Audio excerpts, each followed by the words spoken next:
Activated. Analyzing. Update complete.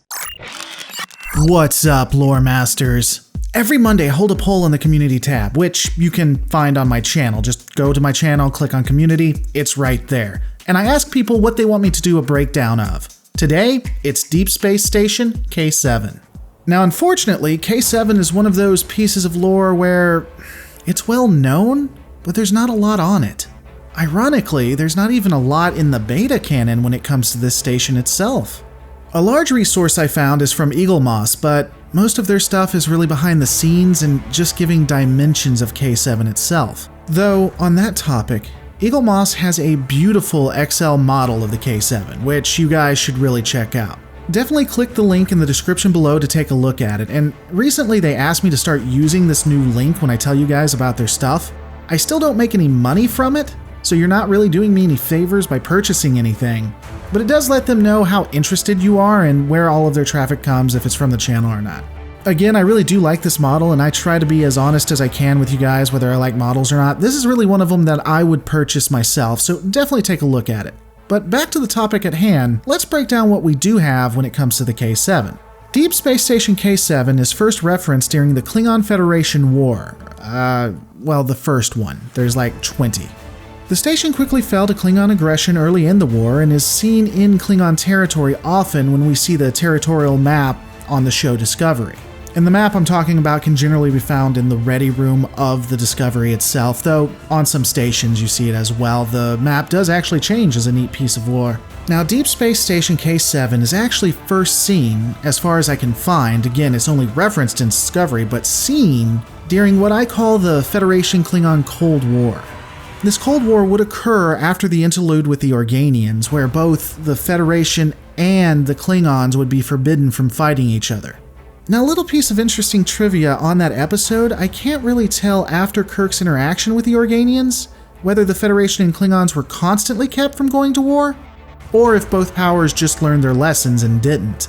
But for whatever reason, after the Organian interaction, both sides would not have open conflict but attempt to sabotage each other, or utilize subterfuge. It would be during an attempt of sabotage by the Klingon Empire that we would see Deep Space Station K7. A shipment of grain to Sherman's planet would be poisoned and first have to stop off at K7. This plot would be foiled by Captain Kirk, the crew of the Enterprise, and tribbles.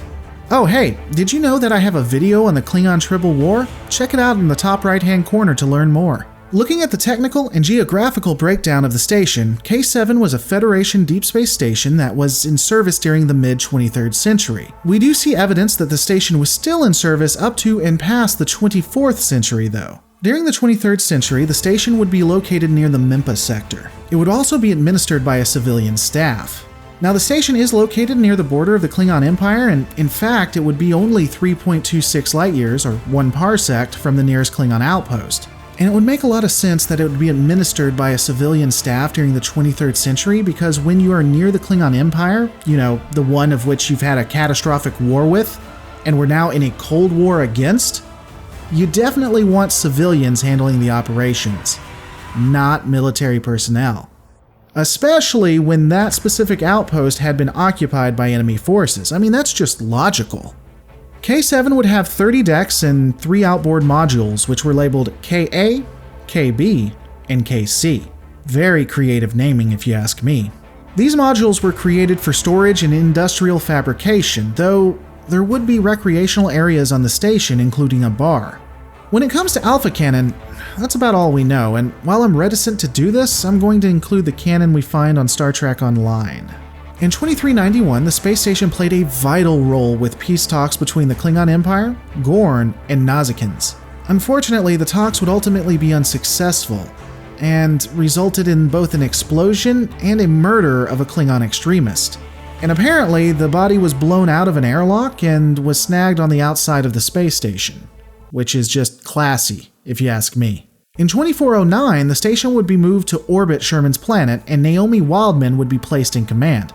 Another fun fact here, she would be 37 at this point, and even though this is science fiction, that somehow makes me feel old. By 2409, the station would be wildly outdated and is rightfully ready for decommissioning if you ask me, but due to whatever reasons, it has yet to be decommissioned.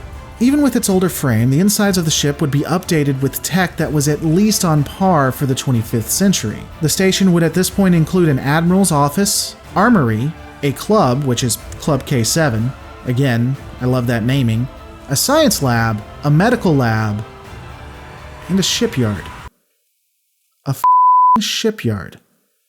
Like you can have ships made at it.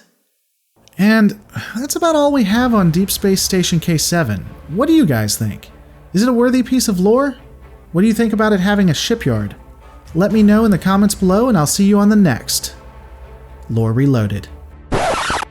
Oh, hey guys, before I end, I want to give a huge shout out to the Heroes and Villains Fan Fest people. They recently invited me to their shindig and I had a great time. I'll be having some follow-up stuff on that, but we'll get into that later, so stay tuned. I had an absolute blast, but I'll tell you more about it later. Again, I'll see you on the next Lore Reloaded.